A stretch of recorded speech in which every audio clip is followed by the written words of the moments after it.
أشهد أن لا إله إلا الله وحده لا شريك له وأشهد أن محمدا عبده ورسوله اللهم صل وسلم وبارك على سيدنا ونبينا وحبيبنا محمد وعلى آله وأصحابه ومن تبعهم بإحسان إلى يوم الدين يا أيها الذين آمنوا اتقوا الله حق تقاته ولا تموتن إلا وأنتم مسلمون أما بعد jamaah salat asar yang dirahmati Allah subhanahu wa ta'ala, setiap manusia yang hidup ketika ia menjalani rutinitas dan kesehariannya, tentunya tidak ada satupun yang bisa mengingkari bahwasanya dia akan dinantikan oleh masa depan, sesuatu yang tidak bisa dihindari. Yang hari ini masih kecil, besok dia akan besar. Yang hari ini masih muda, besok dia akan tua. Yang hari ini masih sehat badannya, besok dia akan sakit. Dan yang hari ini hidup, besok dia akan mati. Ini adalah keputusan sunnatullah di dalam kehidupan ini. Tidak ada seorang pun yang bisa dikecualikan darinya.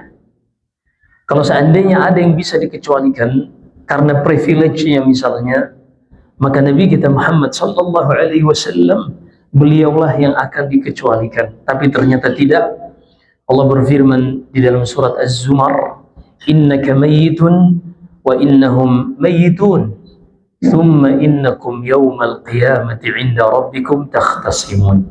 Wahai Muhammad sallallahu alaihi wasallam, sesungguhnya engkau akan mati sebagaimana seluruh manusia akan mati. Ini sunnatullah, ketetapan di dalam kehidupan ini. Tidak hanya berlaku karena dia muslim atau non muslim, dia beriman atau tidak beriman, berlaku semuanya. Selama kita masih berstatus sebagai manusia, maka hukum ini berlaku. Maka masa depan adalah sesuatu yang tidak bisa kita hindari, baik itu masa depan berkaitan tentang fisik kita, masa depan berkaitan tentang keuangan dan finansial kita, juga masa depan berkaitan tentang nasib kita secara keseluruhan. Sehingga di sore hari ini kita akan bahas secara ringkas dari sisi subjek manusia yang akan menghadapi masa depan. Ini terbagi dua. Yang mereka mempersiapkan masa depannya dalam keadaan beriman kepada Allah dan hari akhir. Yang pertama, manusia yang mempersiapkan masa depannya karena mereka beriman kepada Allah dan hari akhir. Jenis manusia yang kedua yang akan kita bahas, manusia-manusia yang tidak beriman kepada Allah dan hari akhir, sehingga akan terlihat perbedaan output di dalam mempersiapkan masa depan ini. Adapun seorang yang tidak beriman kepada Allah dan hari akhir, akan terlihat di dalam kehidupan mereka sehari-hari. Ucapan, perbuatan, kelakuan mereka, semuanya hanya bagaimana bisa menghasilkan keuntungan dari sisi finansial, atau hanya untuk jasad dan fisiknya, atau perkara-perkara zahiriyah lainnya. Seperti misalnya, semua orang yang hidup saat ini dengan banyak edukasi, mereka semakin sadar bahwasanya di masa tua berbagai macam penyakit sudah menanti. Osteoporosis dan osteoartritis, ini dua penyakit yang selalu menantikan seorang di masa tua. Kelemahan tulang dan kropos serta pengapuran, ini sudah dinantikan kita ketika di masa tua. Maka orang-orang yang hanya melihat kehidupan dunia ini secara lahiriah saja, mereka akan mencoba untuk menunda penuaan, bukan untuk berlari dari penuaan. Maka mereka mulai latihan fisik. Ada yang ke gym misalnya, ada yang menambah masa ototnya dengan metode kalistenik.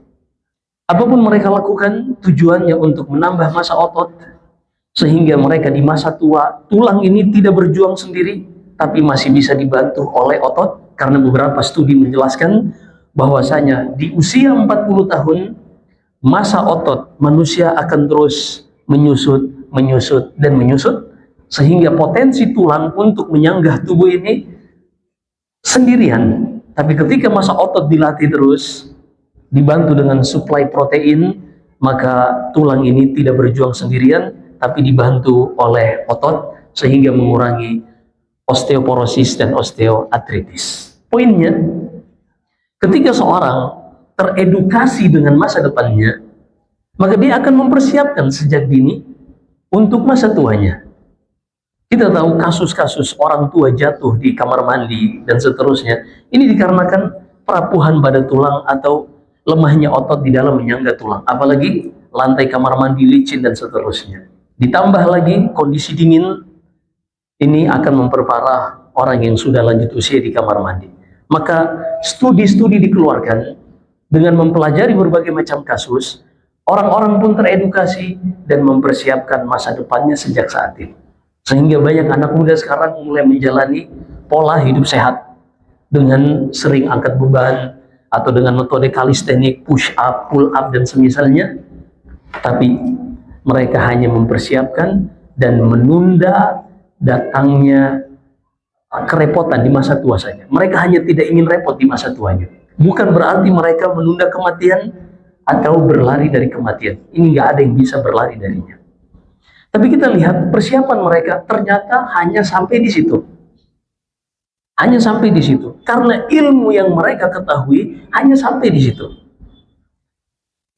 Adapun seorang yang beriman kepada Allah dan hari akhir, dia tahu dan dia paham secara logika dan secara syariat bahwasanya semua manusia pasti akan sampai kepada titik penghujung usianya, dan setelah seorang meninggal dia akan dibangkitkan dan akan dimintai pertanggungjawaban di hadapan Allah Subhanahu wa Ta'ala.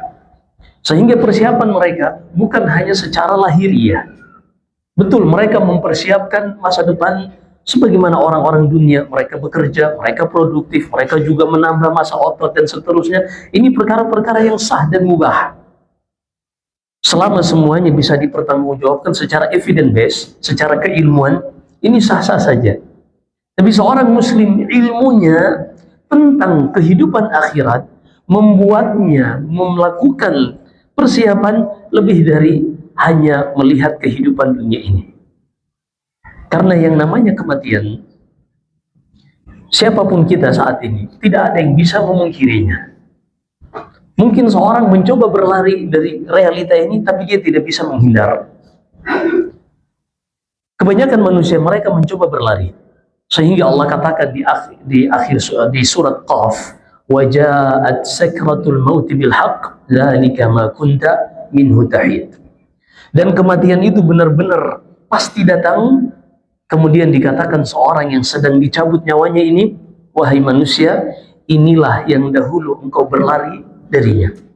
Menunjukkan mayoritas manusia, mereka semua berusaha berlari dari kematian. Tapi berlari dari kematian sama dengan kita berlari dengan bertambahnya usia. Mustahil. Nggak ada seorang hari ini yang memiliki kehebatan untuk menghentikan sesaat waktu walaupun 1 detik. Nggak ada yang bisa. Dan begitulah yang terjadi di dalam kehidupan kita.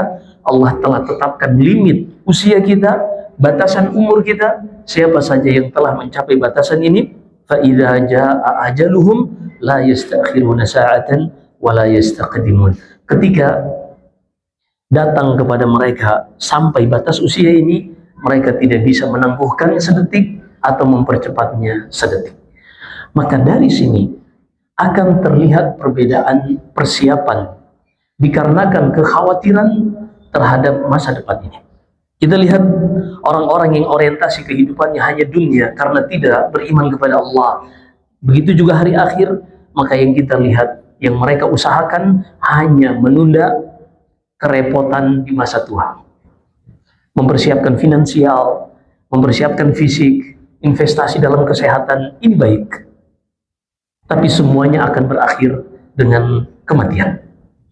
Adapun seorang muslim, Allah sebutkan di dalam surat An-Nazi'at, wa amma man khafa maqama rabbih wa nahan nafsa 'anil hawa fa innal jannata hiyal ma'wa. Adapun orang-orang yang khawatir akan masa depannya, karena dia akan berdiri di hadapan Allah, akan dimintai pertanggungjawaban atas segala nikmat yang ia dapatkan di dunia ini, maka membuatnya kekhawatiran akan berdiri di hadapan Allah ini, membuatnya ketika hidup di dunia, ia tidak berani melanggar aturan-aturan Allah.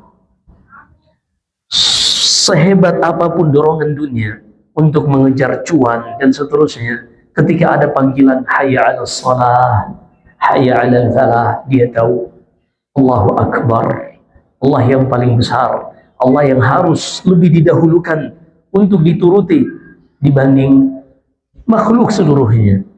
Maka ini yang membedakan antara seorang ketika mempersiapkan masa depannya yang beriman kepada Allah dan hari akhir dengan yang tidak beriman kepada Allah dan hari akhir. Adapun berkaitan tentang masa depan di dunia ini, antara muslim dan non-muslim juga memiliki perbedaan. Allah Subhanahu wa taala sebutkan, di antara yang membuat mayoritas manusia, bahkan seluruh manusia, khawatir akan masa depannya, ternyata selain faktor di dalam diri manusia, faktor internal, Allah sebutkan wa innahu lihubbil khairi lasyadid. Dan manusia itu dijadikan tabiatnya, nalurinya sangat cinta terhadap harta. Kita tuh senang kalau fasilitasnya nyaman, setiap hari atau setiap tahun bisa upgrade fasilitas. Itu kenyamanan, sesuatu yang dicintai oleh jiwa kita. Sehingga seorang berusaha di dalam kehidupan dunia ini terus mencoba untuk mendapatkan fasilitas yang paling nyaman. Ini dorongan dari dalam diri. Sehingga apa yang kita lakukan hari ini, investasi pendidikan kita, investasi kesehatan kita, semuanya hanya untuk nanti kita hidup nyaman. Dari sisi eksternal, di dalam luar diri manusia, ada syaitan yang selalu menakut-nakuti manusia dengan kefakiran. Allah sebutkan dalam surat Al-Baqarah, kata Allah, "Asy-syaitanu ya'idukumul faqr wa ya'murukum bil fahsya." Syaitan itu selalu menakut-nakuti kalian dengan kemiskinan. Sehingga kita dapati seorang, walaupun saldonya di bank misalnya sudah sekian digit, yang mungkin kalau dia hidup standar-standar saja, udah bisa sampai mati pun gak habis duitnya. Tapi kita saksikan dari mereka ada yang masih korup, ada yang masih memakan harta yang bukan miliknya, ada yang masih nilep dari fasilitas kantor misalnya, ada yang mengambil yang bukan haknya.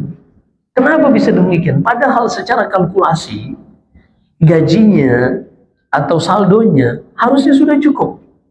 Tapi kenapa manusia begitu rakus untuk mengumpulkan semuanya? Ternyata selalu kita ditakut-takuti dengan rasa miskin.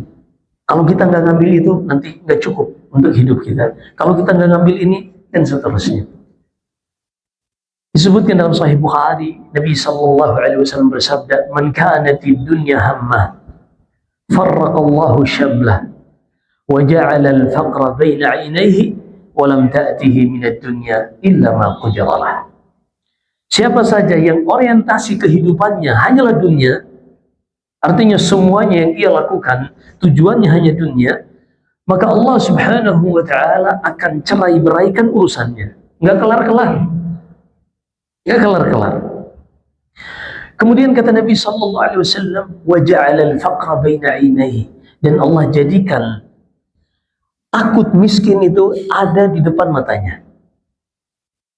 Jadi mau berapapun di tangannya yang sudah ia pegang dari fasilitas dunia, rasa miskin dan rasa takut fakir itu selalu ada di depan matanya. Padahal kata Nabi Shallallahu Alaihi Wasallam, sementara dunia yang menjadi bagiannya tidak akan datang kepadanya kecuali sesuai yang Allah takdirkan saja. Apa maksudnya? Artinya seorang yang mencoba untuk mengambil fasilitas dunia ini dengan cara-cara yang Allah haramkan, ketahuilah dia tidak akan bisa melampaui rezeki yang sudah Allah tetapkan untuknya. Disebutkan dari hadis Abu Umamah dalam Musnad Imam Ahmad, Nabi sallallahu alaihi wasallam bersabda, "Nafatha fi raw'i ruhul qudus, alla tamuta nafs hatta tastakmila rizqaha wa ajalaha." Malaikat Jibril baru saja mewahyukan ke dalam hatiku, kata Nabi sallallahu alaihi wasallam, bahwasanya tidak ada seorang pun manusia yang hidup di muka bumi ini melainkan sudah ditetapkan rezekinya. Tidak akan ada yang meninggal sampai dia menghabiskan usianya, begitu juga menghabiskan rezekinya. Fa'ajmilu fit talab. Maka jemputlah rezeki yang sudah ditetapkan untuk kalian ini dengan cara-cara yang Allah halalkan. Wala yahmilannakum istimta'ur rizq an tatlubuhu bima'asiyatillah. Dan janganlah telatnya datangnya rezeki membuat kalian menjemputnya dengan cara-cara yang Allah haramkan. Ini hanya masalah waktu, masalah kesabaran yang Allah uji kita padanya. Maka tentang masa depan, khususnya kebanyakan kita kalau berbicara tentang masa depan adalah masalah finansial. Investasi kita adalah bagaimana nanti kalau sudah pensiun punya passive income. Itu selalu yang menjadi prioritas di dalam masa depan kita. Padahal perkara masa depan bukan itu. Kalau kita berbicara tentang dunia saja, urusan dunia saja, perkara masa depan bukan hanya masalah kerja hari ini, nanti di masa depan pensiun kita menikmati. Sehingga sebagian dari orang tidak pernah olahraga, tidak pernah workout, sehingga ketika mereka tua ternyata habis untuk biaya pengobatan. Berarti di dalam masalah duniawi saja kita nggak bisa hanya fokus untuk nyari duit. Kita juga harus fokus investasi fisik kita. Salah satu bentuk investasi fisik kita lihat, kalau di depan kita dihadapkan dengan gorengan misalnya, dan ini persiapan masa depan, investasi masa depan, ini bergantung pada mindset dan keilmuan yang dimiliki seseorang. Kalau di depan kita dihadapkan misalnya gorengan, kebanyakan orang Indonesia pasti akan gorengan yang dibeli di pinggir jalan. Bagi kita, kalau berbuka belum ada gorengan, takjil, itu belum takjil. Walaupun kurma sebanyak apapun harus ada gorengan. Kita dengan santai, dengan entengnya memakan gorengan ini. Tapi coba dihadapkan gorengan ini di depan dokter onkologi misalnya, dokter internis, dokter yang spesial menangani kanker, dia nggak akan makan gorengan. Apalagi yang internis jantung misalnya, dia nggak akan makan gorengan. Kenapa? Karena dia tahu apa yang dia lakukan hari ini akan dia panen nanti di masa depannya. Dan makan gorengan yang tinggi kalori, yang tinggi kolesterol, ini akan merusak masa depannya. Ini dari sisi urusan duniawiyah, menjaga fisik. Begitu juga di dalam urusan akhirat kita, apa yang kita lakukan hari ini, itulah yang akan kita tuai di akhirat kelak. Hari ini, seorang dihadapkan dengan banyak hal. Riba, judi online, judi slot. Ini sudah menjadi konsumsi publik. Bahkan data dari PPATK yang dirilis oleh Bareskrim di websitenya, 80.000 anak di usia di bawah 10 tahun mereka secara aktif main judi slot melalui game online. 80.000 anak di usia di bawah 10 tahun. Lalu bagaimana dengan yang mereka, ini kita baru berbicara game, belum judi yang sifatnya trading atau yang terbaru lagi emas digital. Ini bentuk-bentuk perjudian modern. Yang mana dahulu kita masyarakat kota yang punya strata pendidikan tinggi, Kita hanya mengenal judi sabung ayam itu di pelosok desa banget. Di pelosok desa banget sabung ayam dan semisalnya, atau judi gaple ya. Ini di pelosok desa. Tapi ternyata syaitan terus berinovasi dengan manusia-manusia yang berhati syaitan. Walaupun jasadnya dan fisiknya manusia, mereka membuat recovering tentang judi. Ada yang dikenal dengan judi trading, judi slot, judi game online, yang menjadi konsumsi sebagian bahkan kaum muslimin. Padahal Allah Subhanahu wa taala sudah haramkan di dalam surat Al-Maidah, ya ayyuhalladzina amanu innamal khamru wal maisir wal ansab wal azlamu rijs min amali syaitan fajtanibuhu la'allakum tuflihun. Wahai orang-orang beriman, sesungguhnya khamr, perjudian, berhala, semuanya ini najis, amalan perbuatan syaitan, jauhilah. Maka perhatikan di sini, seorang yang memiliki ilmu tentang kesehatan, dia tidak akan mengonsumsi sembarangan di masa dia sehat untuk persiapan masa depannya. Begitu juga seorang yang memiliki pengetahuan tentang agamanya, keimanan kepada Allah dan hari akhir, dia tidak akan melakukan sembarangan di masa hidupnya karena dia tahu nanti akan dipanen di masa depannya kelak, di akhirat kelak. Makanya tadi kita sebutkan ayatnya, wa amma man khafa maqama rabbih wa nahan nafsa 'anil hawa. Adapun orang-orang yang khawatir dan takut nanti pasti akan berdiri di hadapan Allah, dimintai pertanggungjawaban atas segala kehidupannya di dunia ini, membuatnya menahan dirinya dari mengikuti hawa nafsu. Semua perkara tentang perbuatan keji, tentang menzalimi orang lain, atau tentang syahwat, hati kita tuh senang. Semua orang ingin. Tapi ketika keimanan ini benar-benar tertancap kuat di dalam hati, keimanan inilah yang mencegah kita untuk mata ini digunakan melihat aurat wanita yang tidak Allah halalkan bagi kita. Pendengaran kita yang Allah akan mintai pertanggungjawaban dengan keimanan yang ada di dalam diri kita, membuat kita tidak akan mendengar hal-hal yang Allah haramkan, begitu musik ataupun ghibah dan seterusnya. Maka kekhawatiran terhadap masa depan ini akan sangat selaras dengan keilmuan yang ada di dalam diri seorang, atau yang kita sebut dengan mindset. Dan mindset ini dibangun dengan ilmu dan lingkungan. Kita bawakan satu ayat, dengannya kita tutup sebelum kita buka tanya jawab kalau ada. Allah berfirman di dalam surat An-Najm tentang bagaimana mindset ini terbentuk. Seperti tadi misalnya seorang dokter internis, dia nggak akan bergampang-gampangan makan gorengan. Atau seorang dokter onkologi disuruh makan sate misalnya.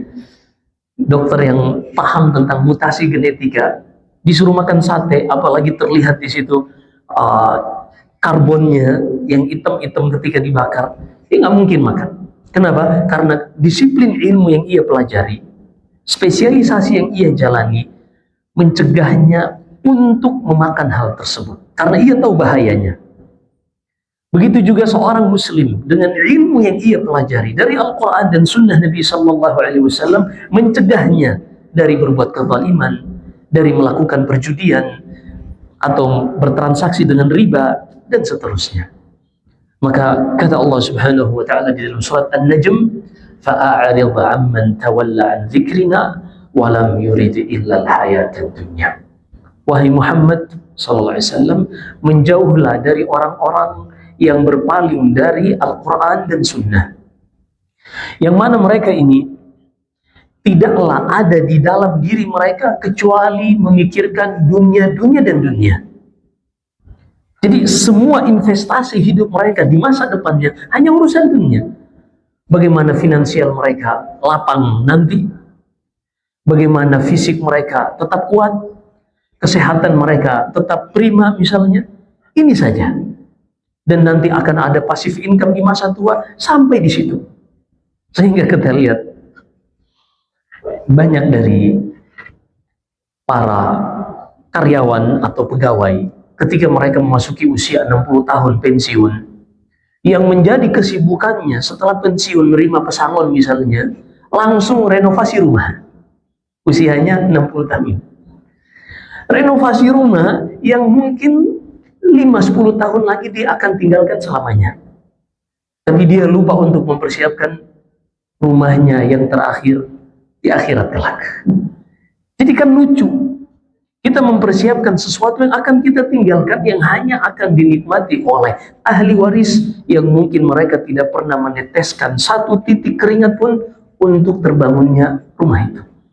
Hari ini kita bekerja banting tulang, peras keringat, hujan-hujanan kita tidak peduli, panas-panasan juga demikian, hanya untuk memperjuangkan kehidupan ahli waris kita yang mereka juga sudah dijamin oleh Allah Subhanahu wa taala tentang rezeki dan kehidupannya. Hingga membuat kita di usia 40 tahun, 50 tahun belum bisa baca Quran. Membuat kita di usia sudah 50 tahun, 60 tahun wudunya belum benar.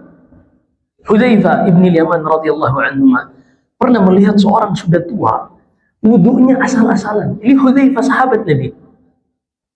Ditanya oleh Hudzaifah, "Mundu mata anta ala hada?" Wahai orang tua, sejak kapan engkau berwudunya seperti ini? Kan sejak zaman dahulu, sejak aku masih muda. Dan kalau begitu kata Hudzaifah, sepanjang itu sholatmu tidak sah. Subhanallah. Ini di zaman waktu itu belum ada kesibukan seperti sekarang, media sosial dan seterusnya. Pekerjaan yang sudah tertata harus masuk jam sekian, keluar jam sekian. Enggak. Dulu orang asal mau masuk ke hutan, keluar bawa kayu bakar, jual, udah bisa survive.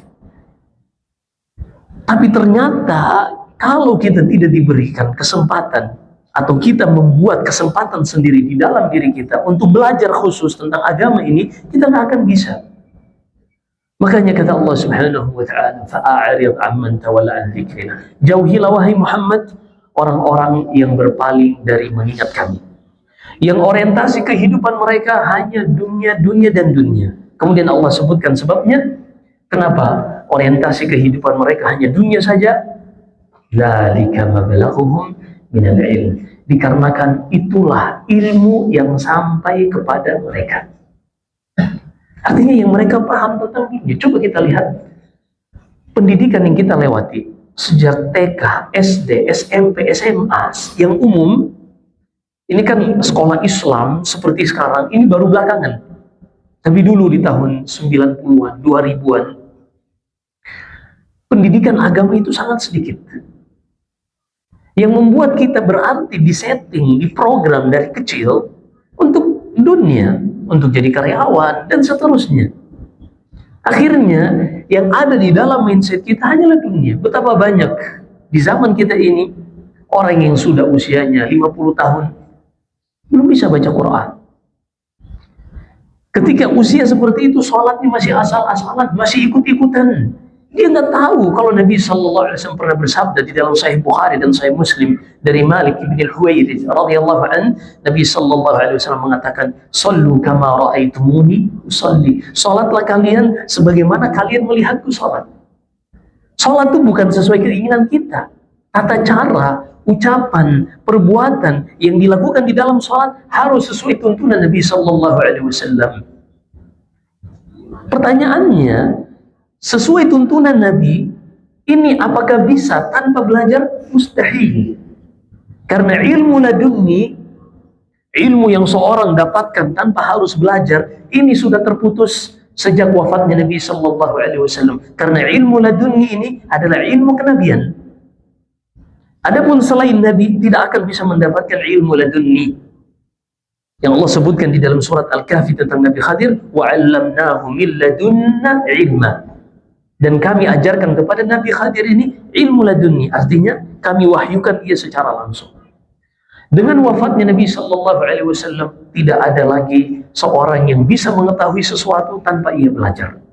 Maka untuk bisa sholat seperti sholatnya Nabi, baca Quran yang benar, kita harus belajar. Pertanyaannya sekarang, sudah sejauh mana kita memiliki porsi dari keseharian dan rutinitas kita waktu untuk menghadiri kajian, majelis ta'lim? Oke, kita sibuk.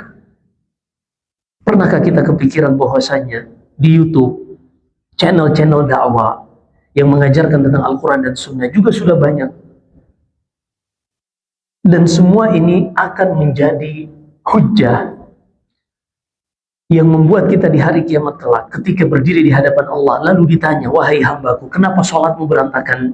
Lalu kita mengatakan, ya Allah, dulu aku seperti ini dan seperti itu, maka tidak ada argumen lagi yang bisa diterima, tidak ada alasan lagi yang bisa diterima, karena semuanya sudah tersedia, tinggal dorongan dari dalam diri kita, apakah kita mau belajar atau tidak. Maka mudah-mudahan majelis ini menjadi secercah hidayah, cahaya yang membimbing langkah kaki kita ke depan untuk tetap produktif, bekerja, profesional di dalam bidang kita masing-masing. Namun kita tahu semuanya itu hanyalah untuk menopang masa depan kita di dunia ini. Tapi kita sebagai seorang muslim, kita paham akan ada masa depan yang lebih jauh dari itu. Sebagaimana Allah ingatkan kepada Nabi-Nya sallallahu alaihi wasallam di dalam surat Ad-Duha, walal akhiratu khairun laka minal ula. Dan ketahuilah wahai Muhammad, akhirat itu yang menjadi masa depanmu lebih baik dari hanya kehidupan di dunia ini. Wallahu a'lam. Demikian, silakan kalau ada pertanyaan.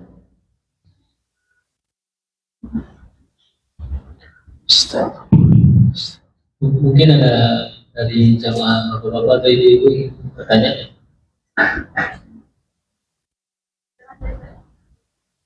Sebentar. Dan bapak-bapak dulu. Alhamdulillah, terima kasih Ustaz atas materi yang sangat luar biasa. Jadi memang kita diwajibkan untuk belajar, khususnya agama gitu. Nah, jadi tantangan hari ini itu khususnya buat bapak-bapak yang punya kewajiban menafkahi secara finansial keluarga ini.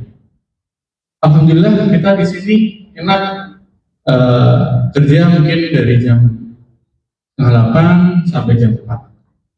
Ada kalanya rekan kita itu kerjanya itu hampir satu hari full gitu. Misalkan dia kerja jualan somai, dia nyiapin dari jam 2, pulang maghrib atau isya, sampai rumah udah jam 8. Jadi waktunya itu memang banyak terfokus di dalam mencari nafkah. Jadi untuk kesempatan dia untuk belajar dan sebagainya terbatas gitu. Karena selesai dari kerja, dia harus istirahat dan sebagainya. Nah, ketika melihat kondisi itu, Ustaz, apakah pekerjaannya yang merupakan kewajiban harus dikurangi, atau belajar agamanya yang harus ditingkatkan? Ya, seperti itu. Terima kasih. Nah, Masya Allah. Jadi dengan porsi waktu yang dipakai untuk dagang dan seterusnya, terlihat sepertinya hampir tidak kondusif untuk dia bisa duduk di majelis dan seterusnya.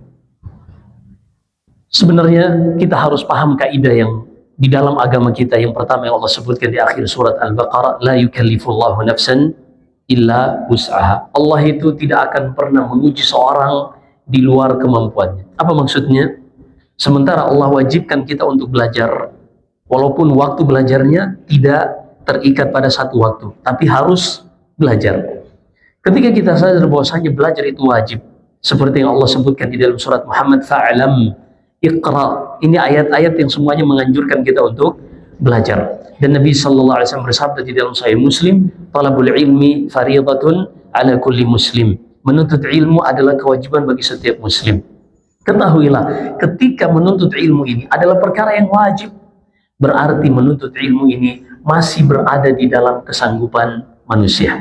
Hanya saja masing-masing orang lebih mengetahui kadar kemampuan sendiri-sendiri. Sekarang pertanyaannya, seperti misalnya tukang somai atau yang lainnya, di zaman sekarang tidak ada halangan sama sekali.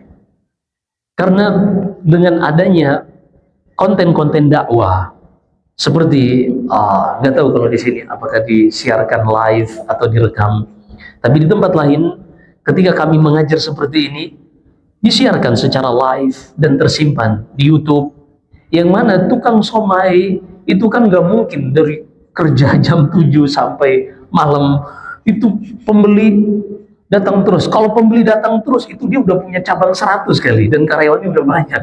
Dia udah nyantai-nyantai. Pasti akan banyak jeda waktu antara satu customer dengan customer berikutnya. Nah, yang seperti inilah membutuhkan kejujuran dari setiap kita.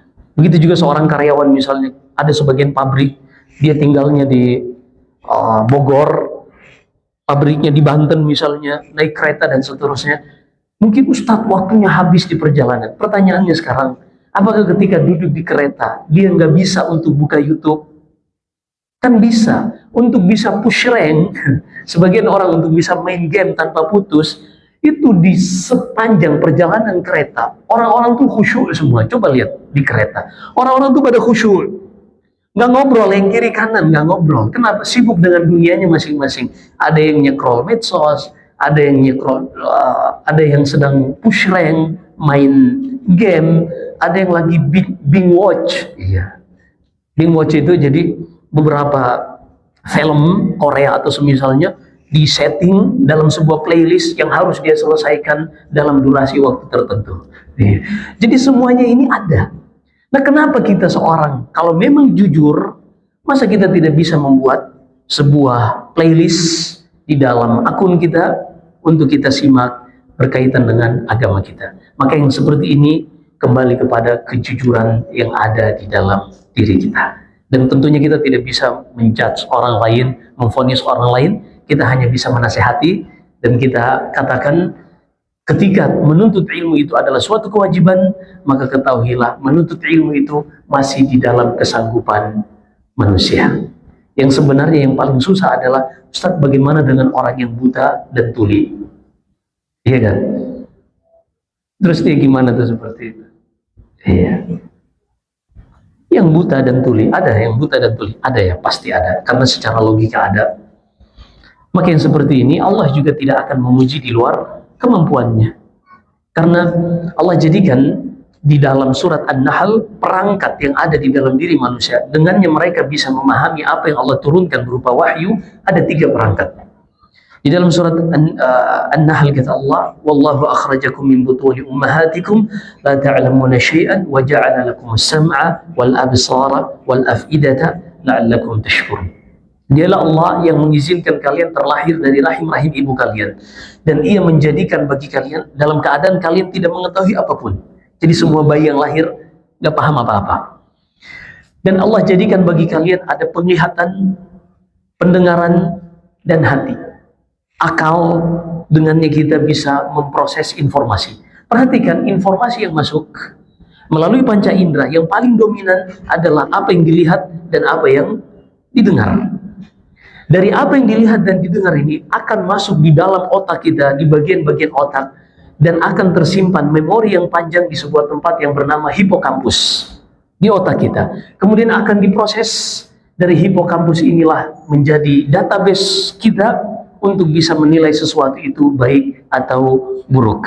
Maka seorang yang tidak memiliki indera penglihatan, indera pendengaran, maka Allah tidak akan uji mereka di luar kemampuannya. Adapun hanya tukang cilok dan somai misalnya, ini terlalu ringan ujiannya di sisi Allah Subhanahu wa Ta'ala. Maka tetap kita semua wajib menuntut ilmu. Demikian Allah. Apalagi karyawan rumah sakit ya. Silakan. Assalamualaikum Ustaz. Waalaikumsalam. Izin membacakan pertanyaan dari akhwat. Dua pertanyaan. Bismillah. Assalamualaikum warahmatullahi wabarakatuh. Waalaikumsalam. Saya izin bertanya, apakah dengan rasa takut terhadap masa depan anak-anak dengan agamanya itu termasuk berlebihan? Bagaimana caranya agar masa depan nanti di akhirat bisa bersama suami dan anak, sedang suami belum mengaji? Baik. Rasa takut akan masa depan anak tentang agamanya, ini bagian dari keimanan.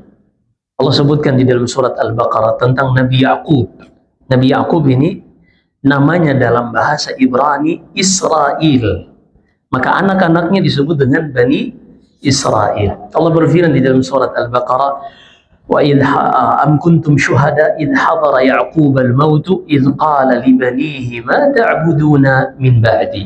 Dan ingatlah ketika Nabi Yakub hendak wafat, sakaratul maut, ia berpesan kepada anak-anaknya mengkhawatirkan agama mereka dengan mengatakan, wahai anak-anakku, wahai Bani Israel, apa nanti yang akan kalian ibadahi setelahku?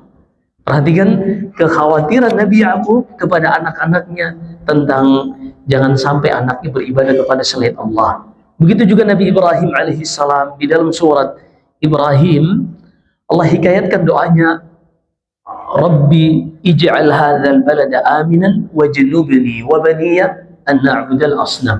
Ya Allah, jadikanlah Mekah ini negeri yang aman dan jauhkan aku dan keturunanku dari beribadah kepada berhala. Maka mengkhawatirkan tentang masa depan berupa keimanan, berupa ketaatan, dan juga urusan agama, ini bagian dari keimanan itu sendiri. Sehingga membuat orang termotivasi untuk mempersiapkan yang terbaik bagi agamanya. Misalnya kekhawatiran seorang ayah, seorang ibu akan masa depan agama anaknya, maka dari sekarang ia ajarkan untuk ngaji. Kalau ia memiliki kemampuan, dimasukkan ke pesantren, baik yang gratis ataupun yang menengah ataupun yang high, dan masing-masing sesuai dengan kemampuannya sendiri-sendiri tentunya. Maka khawatir akan masa depan agama anak, ini bagian dari keimanan itu sendiri. Kecuali kekhawatiran yang membuat kita menjadi menyimpang dari syariat Allah, maka ini yang tercela. Demikian, wallahu a'lam.